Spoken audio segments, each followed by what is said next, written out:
Hello बच्चों, चलिए प्रश्न को देखते हैं। प्रश्न है, निम्नलिखित में से कौन से यौगिक में एल्डोल संघनन होगा, किनमें केनिजारो अभिक्रिया होगी और किनमें उपरोक्त में से कोई क्रिया नहीं होगी। एल्डोल संघनन तथा केनिजारो अभिक्रिया में संभावित उत्पादों की संरचना लिखिए। 2 मेथिल पेंटेनेल। तो देखिए बच्चों, यहाँ पर बात करें प्रश्न की मुख्य अवधारणा की। मुख्य अवधारणा, तो देखिए यहाँ पर बात करें एल्डोल संघनन की। एल्डोल संघनन, तो एल्डोल संघनन ऐसे एल्डिहाइड या कीटोन द्वारा दिया जाता है। एल्डिहाइड और कीटोन, ऐसे एल्डिहाइड और कीटोन द्वारा दिया जाता है जिनमें अल्फा कार्बन पर कम से कम एक हाइड्रोजन हो, एक हाइड्रोजन हो। और दूसरा जो कि केनिजारो अभिक्रिया है, केनिजारो अभिक्रिया, अभिक्रिया। तो देखिए केनिजारो अभिक्रिया दी जाती है यहाँ पर ऐसे एल्डिहाइड द्वारा। एल्डिहाइड, क्योंकि कीटोन तो देते रहे, हाइड्रोजन शिफ्टिंग होगी नहीं, उसमें हाइड्रोजन उपस्थित नहीं है, तो इसलिए ऐसे एल्डिहाइड यहाँ पर केनिजारो अभिक्रिया देंगे जिनमें अल्फा कार्बन या कहें अल्फा हाइड्रोजन अनुपस्थित हो। अल्फा कार्बन या अल्फा हाइड्रोजन अनुपस्थित अनुपस्थित हो। अब अल्फा कार्बन ही नहीं होगा तो अल्फा हाइड्रोजन कहाँ से होगा, तो इसलिए हम कह सकते हैं अल्फा हाइड्रोजन अल्फा कार्बन अनुपस्थित हो। अब देखिए हमें दिया गया है यहाँ पर 2 मेथिल पेंटेनेल। अब इसकी संरचना बनाए तो ये होगी CH3 CH2 CH2 CH CH3 CH3। ये हमारे पास में हो गया 2 मेथिल 2 मेथिल पेंटेनेल पेंटेनेल। अब ध्यान दें यहाँ पर ये हमारे पास में CH3 C double bond OH, ये हमारे पास में 2 मेथिल पेंटेनेल है, C डबल बॉन्ड OH।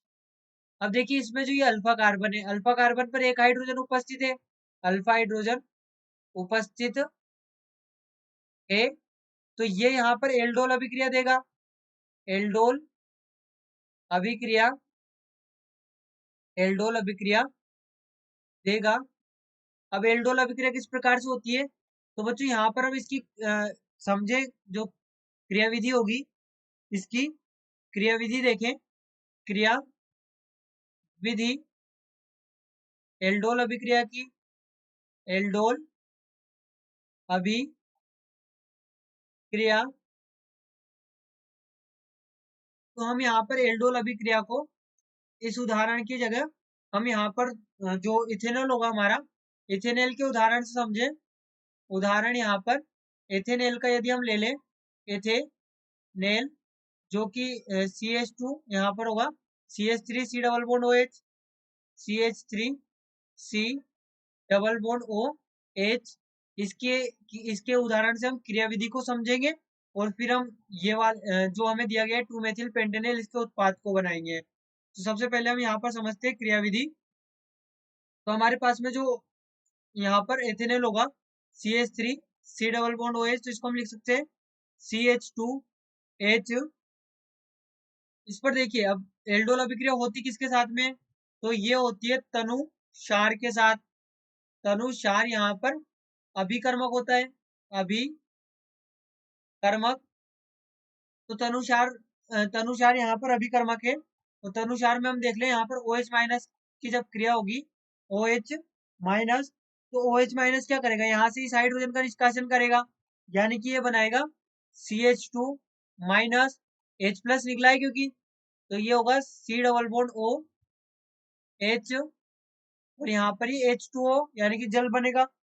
अब देखिए यहाँ पर जब एक और यौगिक होगा इथेनॉल का, इथेनॉल का जो यहाँ पर एक और यौगिक होगा, इसकी क्रिया जब यहाँ पर CH2 minus C double bond OH से होगी, तो ये जो CH2 माइनस है ये इस कार्बन पर अटैक करेगा।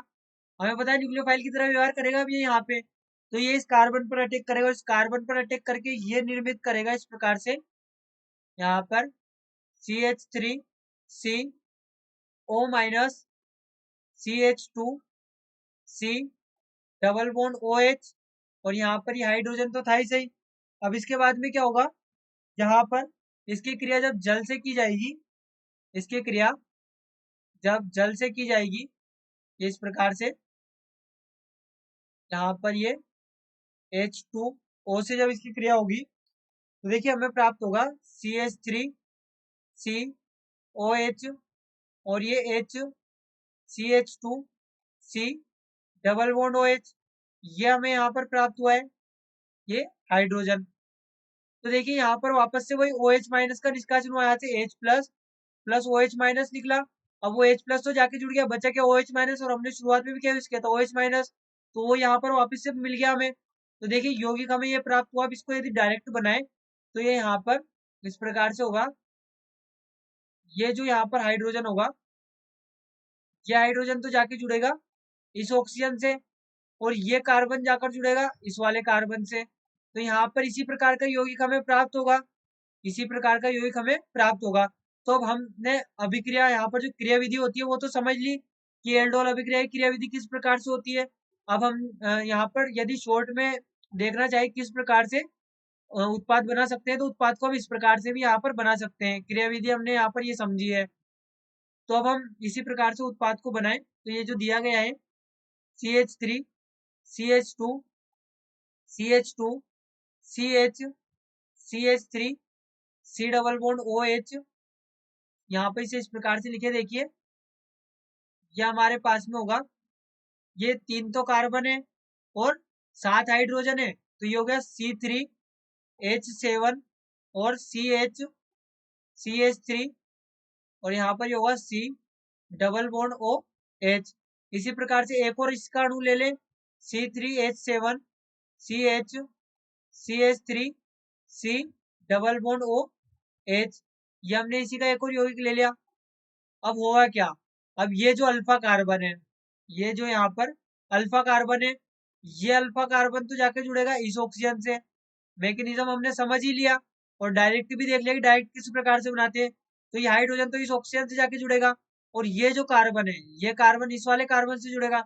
या हम ऐसे भी कर सकते हैं कि इस हाइड्रोजन को यहाँ पर इस ऑक्सीजन से जोड़ दे और इस कार्बन को इस कार्बन से जोड़ दे, तो भी उत्पाद हमें सेम ही प्राप्त होगा, क्योंकि हमारे हमने जो यहाँ पर अभिकारक लिया वो दोनों एक जैसे ही है। तो जो उत्पाद यहाँ पर हमें प्राप्त होगा, यहाँ पर अब जो हाइड्रोजन वो तो जाकर ऑक्सीजन से जुड़ गया, तो पहले तो हम यहाँ पर लिखे C3H7 C और H CH3। अब इसके बाद में देखिए यहाँ पर ये जो एल्डिहाइड है, तो ये होगा C।